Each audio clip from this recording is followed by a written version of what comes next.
the Lisbon Treaty rerun 13 key facts. And I want just to highlight some of those facts this afternoon. We're quite confident that every legal statement made on this is accurate, and I'm happy to send over them and explain them as best we can.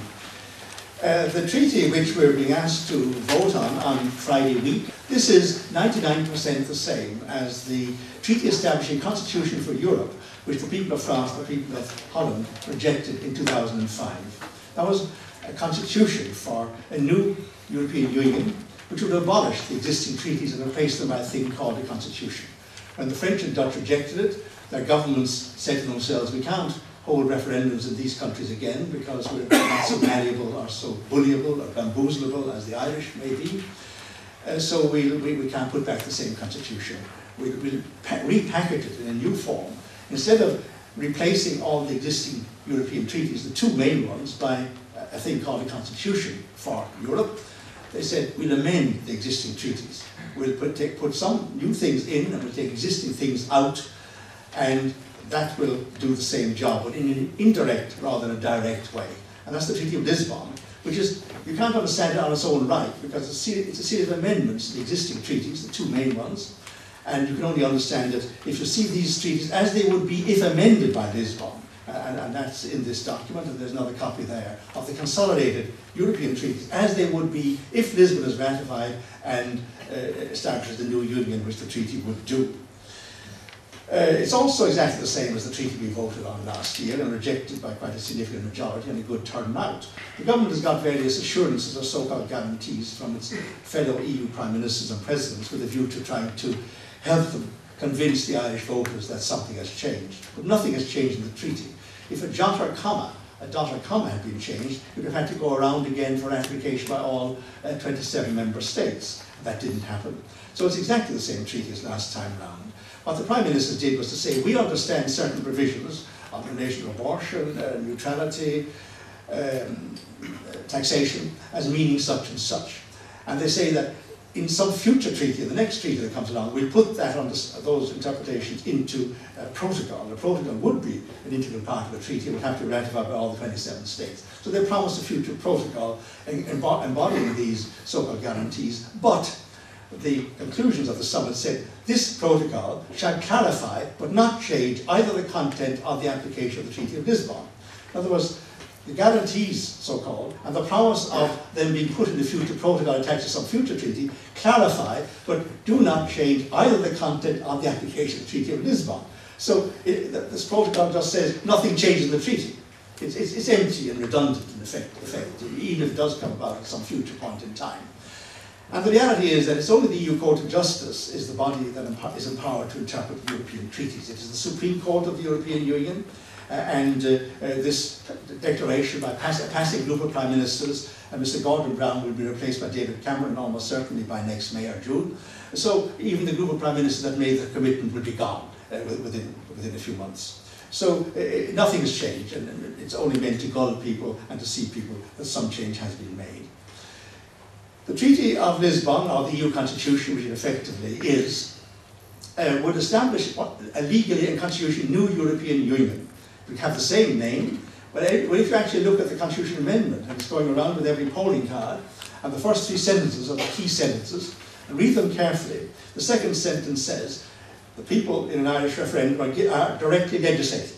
That's why a bill is put before them by the Dáil and the government, the 28th Amendment of the Constitution Bill, and the people are asked to turn it into an act or not, to reject the bill or enact it as an act. That's what happens in the Dáil.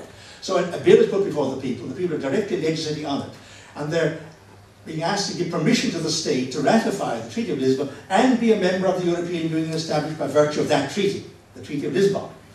So that's the second sentence of the amendment you can read on the polling card, which you'll get and every voter will get. So that's clearly a different European Union from the existing European Union, which was established by the Treaty of Maastricht way back 15 years ago.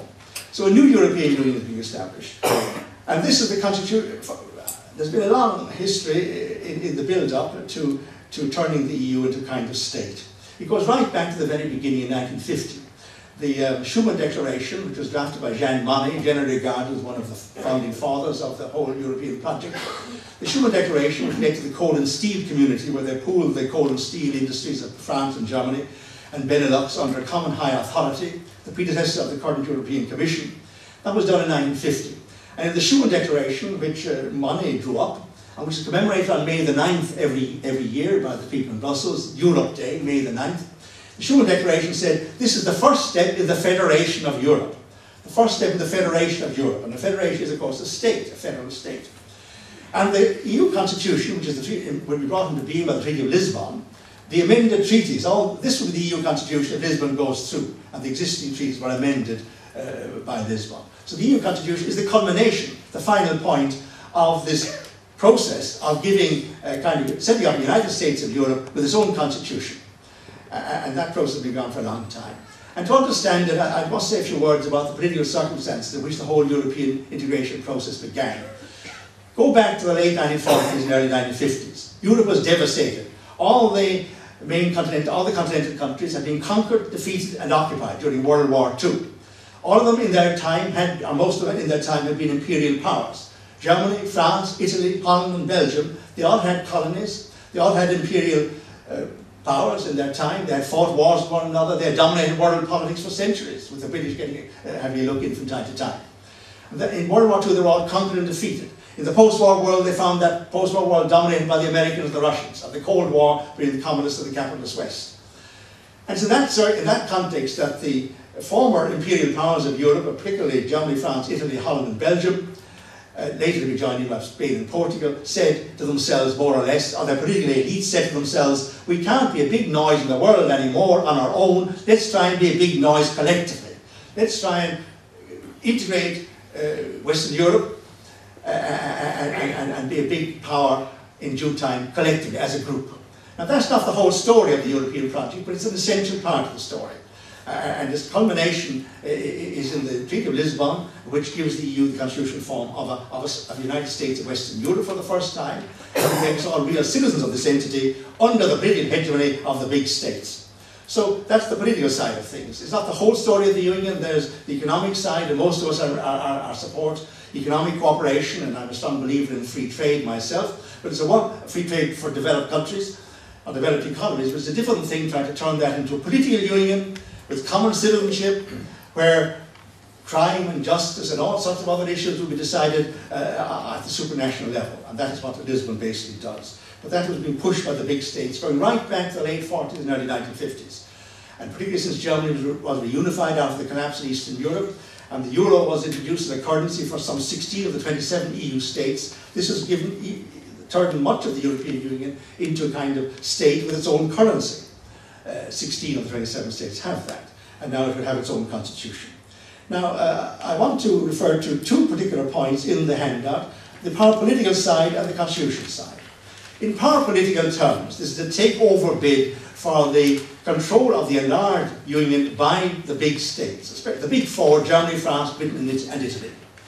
They're the most populous states, they're the big four, and this takeover bid is done by changing fundamentally the way of making European laws. You're familiar with the fact that ever since we joined the European Community in 1973, there are supranational laws in the form of directives and regulations, and some of them impinge on the area of health and the Codex Alimentarius and so on, which is what we'll be looking at later. But European laws have existed for quite some time, coming from the European Community. But how are they made?